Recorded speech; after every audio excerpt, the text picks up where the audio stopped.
하나님 말씀 보도록 하겠습니다. 오늘 하나님 말씀은 이사야 44장 21절에서 23절까지 말씀입니다.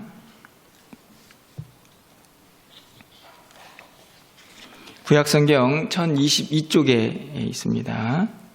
이사야 44장 21절에서 23절까지의 말씀을 한 절씩 교독하고 23절은 함께 읽도록 하겠습니다. 야곱아 이스라엘아 이 일을 기억하라. 너는 내 종이니라. 내가 너를 지었으니 너는 내 종이니라. 이스라엘아 너는 나에게 잊혀지지 아니하리라. 내가 내 영혼을 획득한 곳까지 내 죄를 안개같이 역시하였으니 너는 내게로 돌아오라. 내가 너를 구속하였으니라. 23절입니다. 여호와께서 이 일을 행하셨으니 하늘아 노래할지어다. 땅의 깊은 곳들아 높이 부를지어다. 산들아 숲과 그 가운데에 모든 나무들아 소리내어 노래할지어다. 여호와께서 야곱을 구속하셨으니 이스라엘 중에 자기 영광을 나타내실 것이미로다. 아멘. 할렐루야. 네, 오늘 어느덧 또 3월 마지막 주일이 되었습니다. 우리 함께 예배하는 우리 모든 성도님들을 또 환영하고 또 이 시간 하나님께서 예배하신 은혜를 마음껏 받아 누리는 복된 시간이 되기를 간절히 소망합니다. 시간이 참 빠르게 흘러가고 있는데요. 제가 일주일이 지나고 주일 새벽마다 한 주간을 기대하면서 우리 성도님들을 축복하는 시간을 잠깐 갖는데 참 일주일이 빨리 온다라는 생각을 또 오늘 아침에도 해보게 되었습니다. 시간이 빨리 흘러가는데요. 그래도 정말 중심 잡고 잘 살아가야 하는데 그 시간 속에서 정말 중요한 것들을 혹시 놓치고는 있지 않나 하는 두려움도 생겨나는 그런 시간을 보내고 있는데 아무쪼록 여러분 모두가 시간을 좀 잘 활용하셔서 해야 할 일들을 꼭 감당하면서 또 새로운 한 달을 맞이할 수 있는 그런 은혜가 있기를 소망해 봅니다. 여러분들 혹시 짝사랑 해보셨습니까? 짝사랑은 하는 사람이 힘들까요? 짝사랑을 당하는 상대편이 힘들까요? 생각해 보시지 않은 분들도 있겠지만 짝사랑을 해보신 기억이 있다고 하면 한번 좀 기억을 되살리셔서 누가 더 힘들까 한번 생각해 보시기를 바랍니다. 물론 상황마다 좀 다를 수 있겠지만 일반적으로는 짝사랑을 하는 사람이 훨씬 더 힘들지 않을까 이런 생각들을 해보게 됩니다. 왜냐하면 짝사랑을 당하는 사람은 상대편은 사실은 그 사람이 자기를 사랑하고 있는지조차도 모르는 경우들이 많이 있고 그러다 보니 힘들 일이 별로 없겠다라는 생각이 들기도 하죠. 성경에 보면 이런 비슷한 상황이 있는 사건이 기록이 되어 있는데요. 누가복음 15장에 보면 우리가 일반적으로 탕자의 비유다라고 하는 이야기가 기록이 되어 있죠. 둘째 아들이 아버지에게 때를 써서 자기가 상속받아야 할 유산을 미리 계산해 달라고 하지 않습니까? 그래서 그 계산을 다 해가지고 타국으로 떠납니다. 그래서 그 돈을 가지고 잘 산 것이 아니고 허랑방탕했다 이렇게 성경이 기록을 하죠. 그래서 다 그 돈을 탕진해 버립니다. 그렇게 타국에 가가지고요, 허랑방탕하며 자기가 가지고 있는 돈을 다 탕진한 그 둘째 아들은 아버지의 마음을 기억했을까요? 제가 보기에는 이 본국에 있는 아버지는 둘째 아들을 그렇게 보내놓고 아마도 한순간도 잊지 못하지 않았을까요? 언제나 돌아올까? 그런 마음, 그곳에 가서 잘 살고 있을까? 아마 그런 마음으로 계속해서 아들을 생각했을 텐데요. 생각해보면 둘째 아들은요, 자신이 가지고 간 돈, 그 돈을 허랑방탕하느라고 아마 아버지를 생각할 겨를이 있었을까? 이런 생각을 해보게 됩니다. 어찌 보면 아버지도 짝사랑을 하고 있었던 것은 아닌가 하는 생각이 드는 대목이죠. 오늘 본문에 보면 하나님 아버지의 마음이 등장을 합니다. 꼭 인간적인 짝사랑의 모습은 아니지만 하나님께서 이스라엘 백성들을 얼마나 사랑하시는가, 하는 것을 잘 기록하고 있는 내용이라고 생각이 드는데요.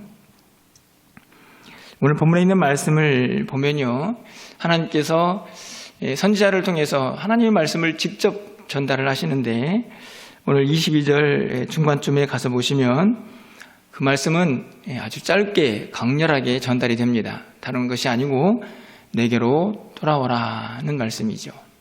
내게로 돌아오라. 영어 성경에 보니까 대부분의 성경들이 Return to me 이렇게 되어 있더라고요. 아침부터 영어를 써서 죄송하지만 내게로 돌아오라는 말보다 훨씬 더 뭐랄까요, 조금 더 직접적이라고 해야 하나요? 마음에 확 와닿는 그런 표현이 아닌가 생각이 들었습니다. Return to me, 제발 좀 내게로 돌아와라. 짧은 한 구절이지만 하나님의 마음이 너무나 잘 드러나 있는 그런 말씀이 아닌가 생각을 해보았습니다. 간절하고 애타는 마음이죠. 나간 자식이 돌아오기를 바라는 아버지의 마음이 고스란히 담겨져 있는 마음, 그 표현이 내게로 돌아오라는 말씀이라고 생각이 듭니다. 도대체 이스라엘 백성들은 어디에 있었길래 자꾸 하나님께서 돌아오라고 하셨을까? 일반적으로 알다시피 그 백성들이 하나님의 말씀에 순종하지 못하고 자꾸만 범죄했기 때문이기도 한데요. 그들의 죄악된 모습을 이 44장, 우리가 다 알지는 않았지만 이 44장 전체에서도 분명하게 한 가지를 찾아볼 수가 있습니다. 그것은 다른 것이 아니고요. 오늘 이 44장 6절 하반절에 있는 말씀을 가서 보시면 하나님께서 이렇게 말씀하십니다.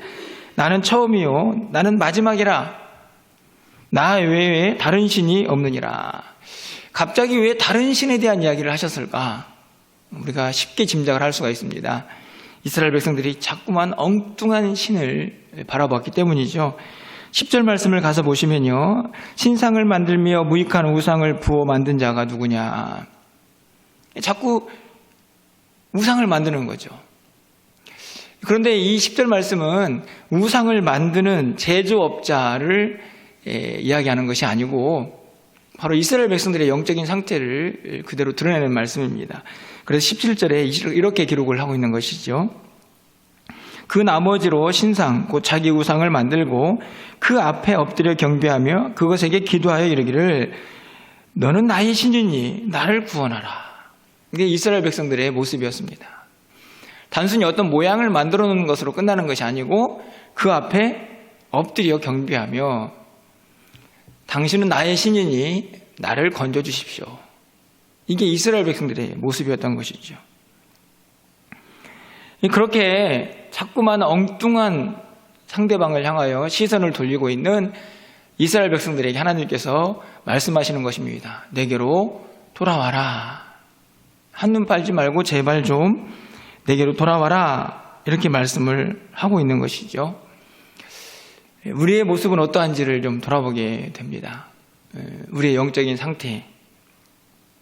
사실 우리가 지금 우상을 만들어 놓고 그 앞에 절하는 사람은 없습니다. 하지만 우리가 우상을 어떻게 정리를 합니까? 하나님보다 더 사랑하는 것들이 우리에게 우상이라고 우리가 알고 있습니다. 그렇다고 하면 우리는 얼마든지 눈에 보이는 형상은 아닐지라도 우리의 마음속에 우상을 품을 수 있는 자들인 것을 쉽게 짐작할 수가 있습니다. 이스라엘 백성들이 그 앞에 절을 하듯 우리도 그것이 나에겐 가장 중요한 것이야 라고 생각하고 그것만을 바라보며 살 수가 있다는 것이죠. 그렇게 한눈을 팔아서는 하나님을 바라볼 수가 없습니다. 하나님의 마음도 읽을 수가 없는 것이죠. 둘째 아들이 돈을 가지고 그 돈을 다 허랑방탕하며 다 탕진할 때까지 아버지를 생각하지 않았던 것처럼 이스라엘 백성들도 다른 신을 섬기면서 하나님을 생각할 수가 없었습니다. 우리도 마찬가지죠. 우리 안에 이미 하나님보다 더 사랑하는 것들이 가득 담겨져 있는데 어떻게 하나님을 생각할 수가 있겠습니까? 우리의 모습을 돌아보고 또 이스라엘 백성들의 모습을 볼 때마다 오늘 하나님께서 내게로 돌아와라 하는 이 말씀이 얼마나 하나님의 간절한 마음을 담고 있고 또 그 마음속에서 우리가 무엇을 깨달아야 하는지를 분명하게 전달하고 있다고 생각이 듭니다. 그렇게 다른 신을 만들어 놓고 그 앞에 엎드려 절하면서 당신이 나의 신입니다. 나를 좀 건져주십시오. 라고 말하는 그 이스라엘 백성들, 뭐가 그렇게 이쁠까요? 하지만 하나님께서는 그들에게 21절 하반절 말씀에서 이렇게 말씀하고 있습니다. 이스라엘아, 너는 나에게 잊혀지지 아니하리라. 그 백성들이 하나님을 잊어버리고 한눈 팔고 엉뚱한 신, 사실은 죽어있는 신이죠. 아니, 존재하지도 않는 신 앞에서 절하고 있지만 그들의 행동을 보면 참으로 한심하지만 하나님께서는 그들에게 전합니다. 나는 너희를 잊지 않았다. 그들은 하나님을 잊어버리고 엉뚱한 생각을 하고 있지만 하나님께서는 그들에게 말씀하십니다. 나는 너희를 잊지 않았다. 너는 나에게 잊혀지지 않았다.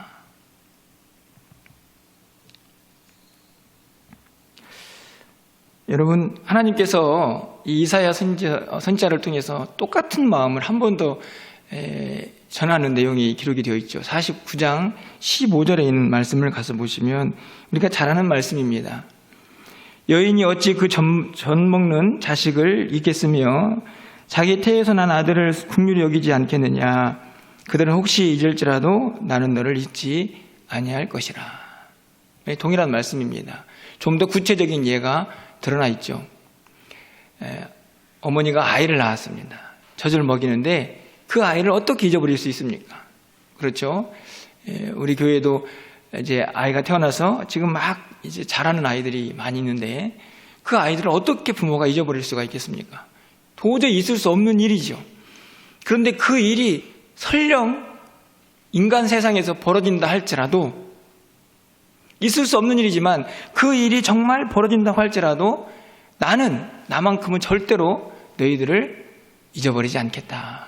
이렇게 말씀을 하시면서 그들을 향한 하나님의 마음을 고스란히 드러내고 있습니다. 나는 너를 잊지 않겠다. 너희는 나에게 잊혀지지 않았다. 그런데요, 왜 하나님께서는 그들을 잊을 수가 없었을까 하는 질문을 던져봐야 합니다. 오늘 본문에 아주 잘 나타나 있죠. 여러분, 21절 전체를 한 번 더 보겠습니다. 자, 우리 21절 말씀을 좀 함께 읽어보도록 하겠습니다. 21절입니다. 야곱아, 이스라엘아,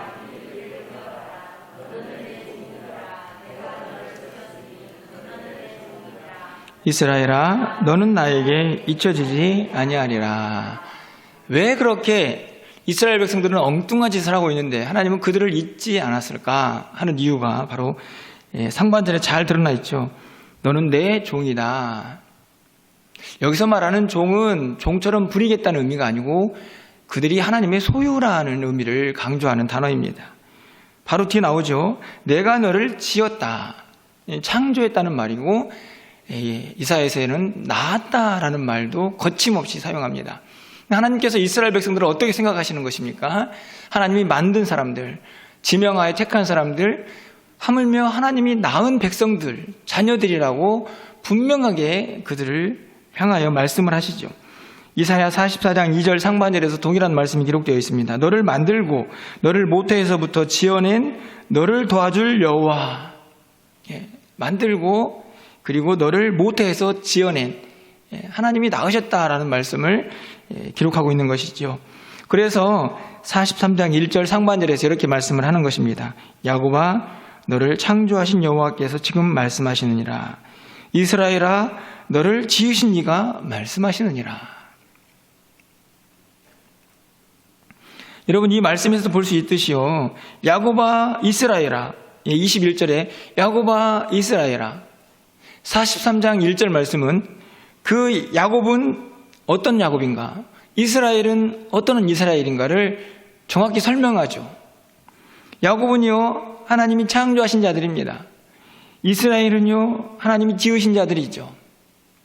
그렇게 하나님이 만드시고 택하시고 그리고 지으신 자들이기 때문에 하나님의 소유가 되었습니다. 그렇기 때문에 그들을 절대로 잊을 수가 없는 것이죠.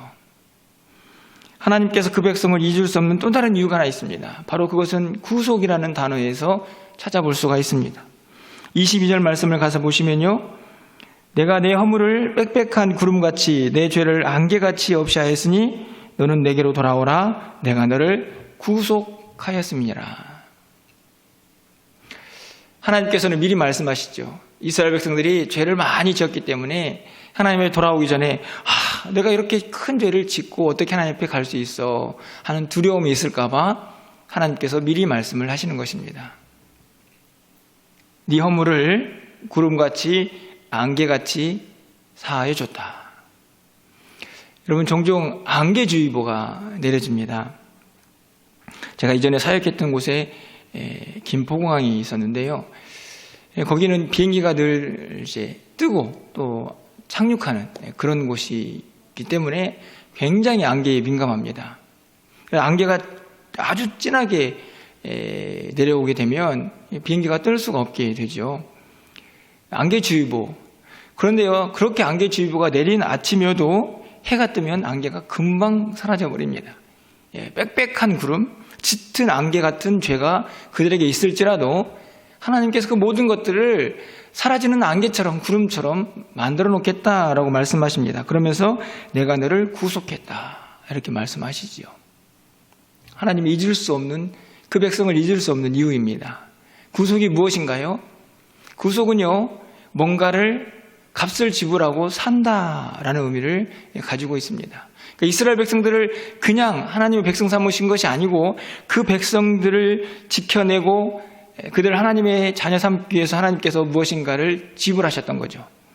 그 이야기가 43장 3절에 아주 잘 드러나 있습니다. 대저 나는 여호와 내 하나님이요 이스라엘의 거룩한 이요 내 구원자임이라. 내가 애굽을 너희의 속량물로 구스와 스바를 너를 대신하여 주었노라. 이게 바로 구속입니다. 애굽을 너의 속량물로, 이스라엘 백성들을 지켜내고 살리기 위해서 애굽이란 나라도 거침없이 하나님이 줄 수 있습니다. 구스와 스바도 마찬가지죠. 이스라엘 백성들을 건져내기 위해서라면 어떤 희생도 각오하겠다라는 하나님의 말씀입니다. 그게 구속입니다. 그냥 건져내는 것이 아니고 값을 지불하죠.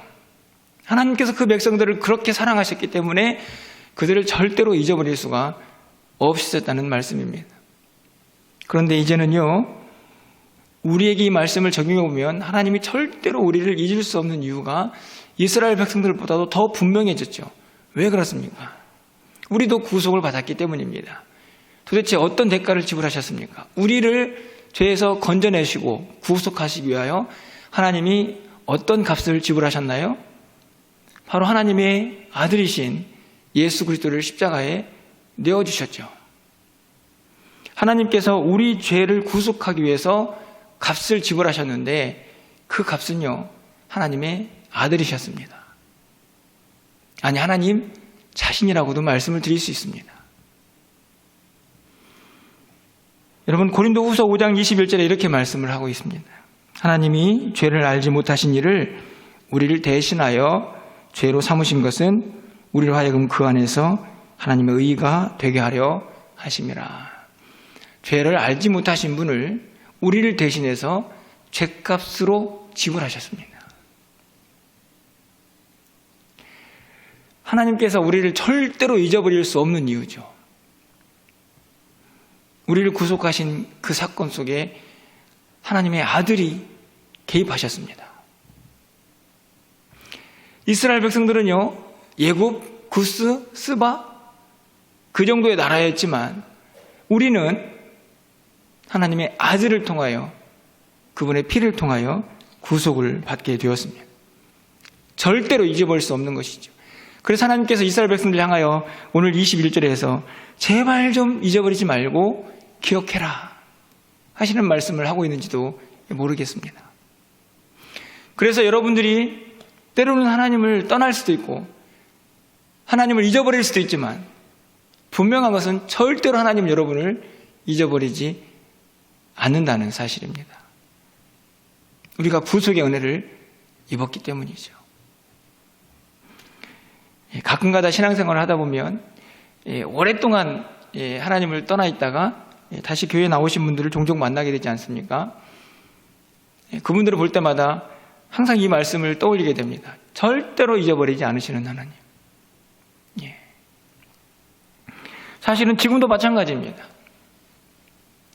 하나님께서는 지금 잠시 우리 곁을 떠나 있는 어떤 분들이 계실지도 모르겠지만 하나님의 택한 백성이라면 절대로 잊어버리지 않으십니다. 왜냐하면 그 대가로 예수 그리스도를 우리에게 주셨기 때문이죠. 하나님께서 그래서 외치십니다. Return to me. 제발 내게로 돌아와라. 내가 너를 그렇게 잊지 않고 있는데 너는 어디에 있는 거냐 도대체. 이렇게 말씀을 하시는 것이죠. 하나님께서 그렇게 간절하게 그들을 향하여 돌아오라고 하시는 또 다른 이유가 있습니다. 그것은 뭐냐 하면 그들이 있어야 할 자리가 생명의 자리고 은혜의 자리이고 그들이 살 자리이기 때문에 그렇습니다. 그들이 떠나 있는 그 자리는요, 사망의 자리입니다. 하나님을 떠나버리고 우상을 섬기는 그 자리는 죽음의 자리라는 말씀입니다.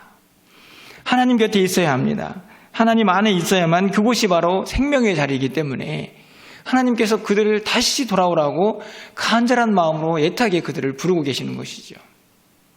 여러분, 다른 성경 구절을 좀 몇 구절 찾아볼까요?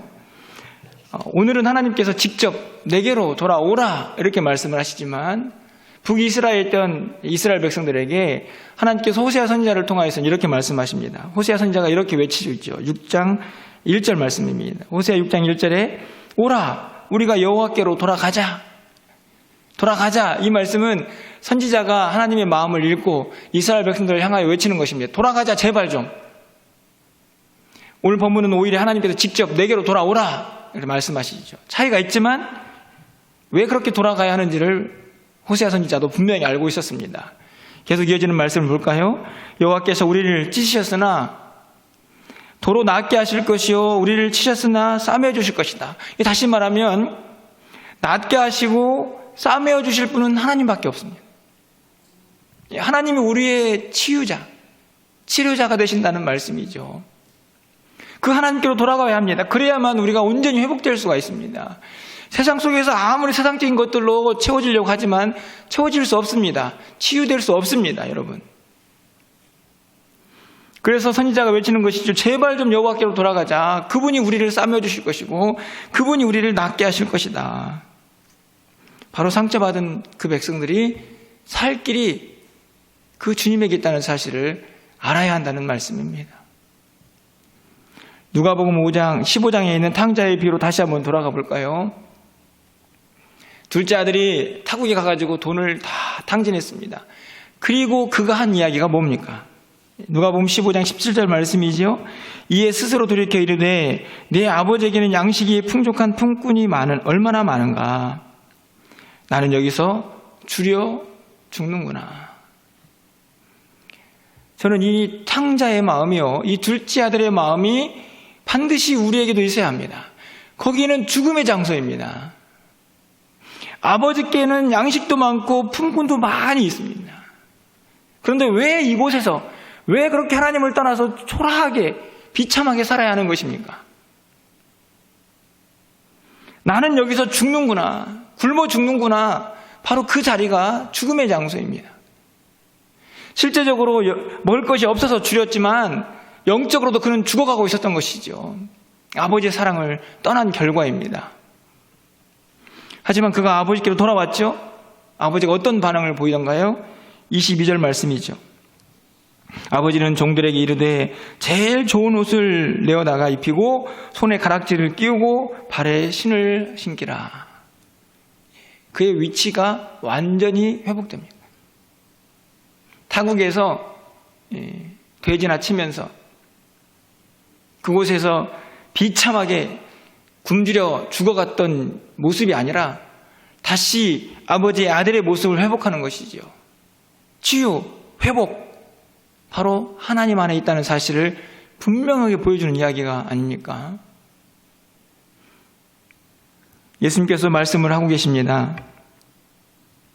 마태복음 11장 28절 말씀이죠. 너무나 잘 알고 있는 말씀 아닙니까? 수고하고 무거운 짐진 자들아 다 내게로 오라. 내가 너희를 쉬게 하리라. 바로 그 주님 안에 치유와 회복이 있고 쉼과 안식이 있습니다. 왜냐하면 거기가 우리가 있어야 할 자리이기 때문이죠. 하나님께서 왜 자꾸 돌아오라고 하십니까? 그 백성들이 있어야 할 자리이기 때문에 그렇습니다. 왜 자꾸 세상으로 가느냐? 왜 자꾸 우상들을 섬기느냐? 나 외에 다른 신이 없는데, 내가 너희를 사랑하는데, 내가 너희들을 잊지 않고 있는데 제발 내게로 돌아와라. 주님께서 계속해서 말씀을 하십니다. 그것은 주님을 위한 말씀이 아니고 바로 그 백성들을 위한 말씀이죠. 그곳에 치유와 회복, 쉼과 안식이 있기 때문입니다. 도대체 그 자리, 주님이 원하시는 그 자리는 도대체 어떤 자리인가요? 구체적으로 이스라엘 백성들이 돌아와야 할 자리가 저는 23절에 잘 기록되어 있다고 생각이 듭니다. 여러분 23절 말씀을 좀 가서 보십시오. 여호와께서 이 일을 행하셨으니 하늘아 노래할지어다. 땅의 깊은 곳들아 높이 부를지어다. 산들아 숲과 그 가운데의 모든 나무들아 소리내어 노래할지어다. 온 우주 만물이 노래하죠. 여호와께서 야곱을 구속하셨으니 이스라엘 중에 자기의 영광을 나타내실 것이미로다. 이스라엘 백성들이 있어야 할 자리는 하나님을 경배하는 자리입니다. 온 우주 만물이 구속하신 하나님을 찬양하는 것처럼 그 백성들도 이 우상이 아니라 하나님만을 유일한 하나님으로 섬기면서 그분을 찬양하고 그분의 영광의 빛 안에 있어야 한다는 말씀이죠. 그곳이 바로 그 백성들이 머물러야 할 곳입니다. 그곳은 하나님의 임재가 있는 곳이고 하나님과의 깊은 교제가 만남이 있는 장소일 것이 분명합니다.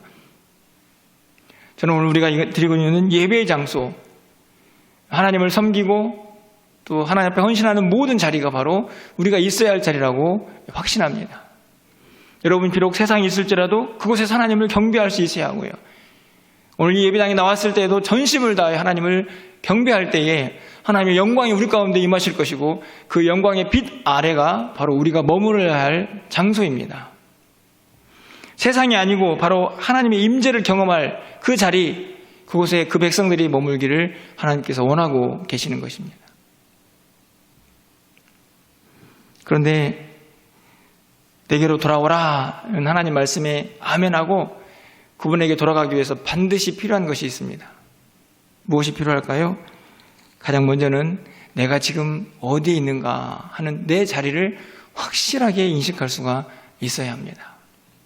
아까 둘째 아들이 어떻게 자기 자리를 인식합니까? 모든 것들을 다 탕진해버린 후 내가 줄여 죽는구나. 감사한 것은요, 그 아들이 그것을 느꼈기 때문에 아버지에게로 돌아갈 수가 있었다는 사실이죠. 하지만 참 많은 사람들이 그 사실을 깨닫지를 못합니다. 왜 그럴까요? 자신을 돌아보지 않기 때문입니다.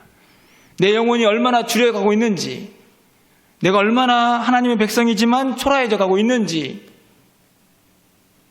돌아보지 않는 것이죠. 돌아보아도 자꾸만 자신을 왜곡합니다. 아니야, 이쯤이면, 이 정도면 괜찮아. 분명히 이건 내가 하나님이 말씀하신 그 있어야 할 자리에 내가 있는 거야 라고 생각을 할 수 있는 것이죠. 자꾸만 자신을 왜곡하고 포장합니다. 그렇게 해서는 절대로 하나님 앞에 돌아갈 수 없습니다. 여러분, 예레미야 예가 3장 40절 말씀이죠. 우리가 스스로 우리의 행위를 조사하고 여호와께로 돌아가자. 여기서 똑같이 선지자가 하나님께로 돌아가자고 이야기를 하면서도 분명하게 선포하는 것은 스스로 우리의 행위를 조사하라고 얘기합니다. 무슨 이야기입니까? 자기 자신을 살필 수가 있어야 한다는 말씀이죠. 내가 도대체 어디에 있는지 적나라하게 자신을 살펴야 합니다. 좀 죄송한 이야기지만요, 여러분 지금 분명히 하나님 앞에 나와 있죠. 하나님 앞에 나와서 예배하고 있지 않습니까? 하지만 우리의 마음은 다른 곳에 가 있을 수 있는 것이 우리의 모습입니다. 그렇다고 하면요, 그 자리는 하나님이 원하시는 자리가 아닌 것이죠. 그렇다고 하면요, 돌아와야 합니다.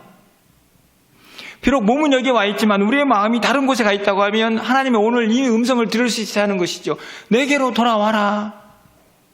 도대체 무슨 생각하고 있는 거야? 너는 지금 어디에 있는 거야? 무엇을 위해서 살고 있는 거야? 오해도 하지 말고 착각도 하지 말고 제대로 자기 자신을 살펴서 하나님이 원하시는 그 자리로 리턴 투 미 해야 합니다. 돌아가야 합니다.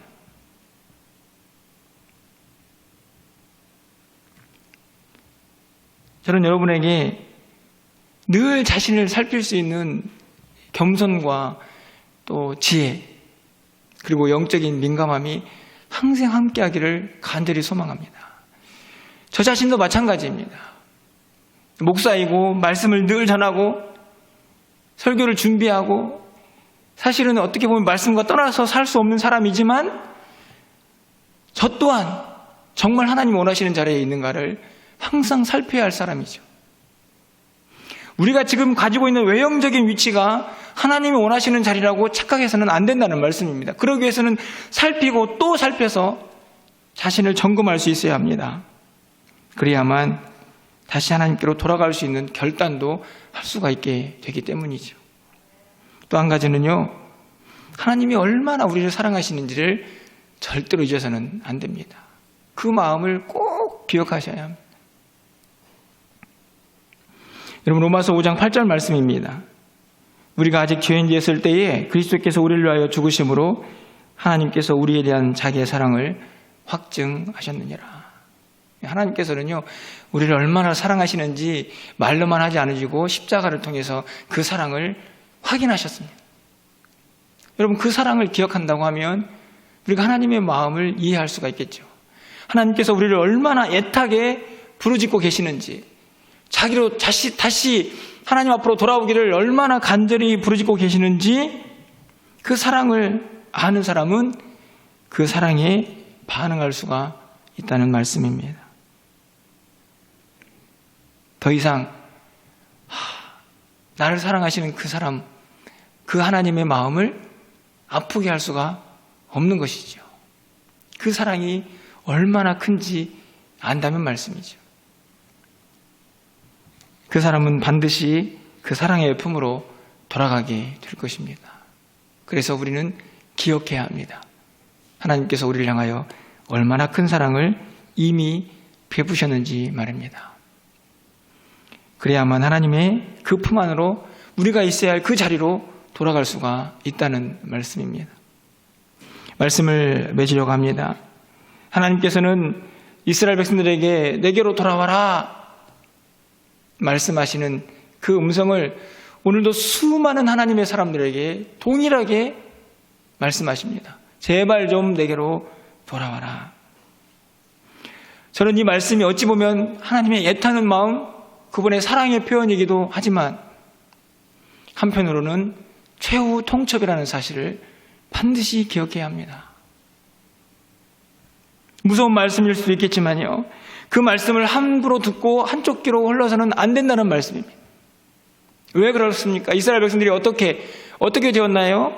이사야 선지자를 통해서 하나님께서 내게로 돌아와라 말씀하고 또 말씀했지만 결국 그들은 돌아오지 않았습니다.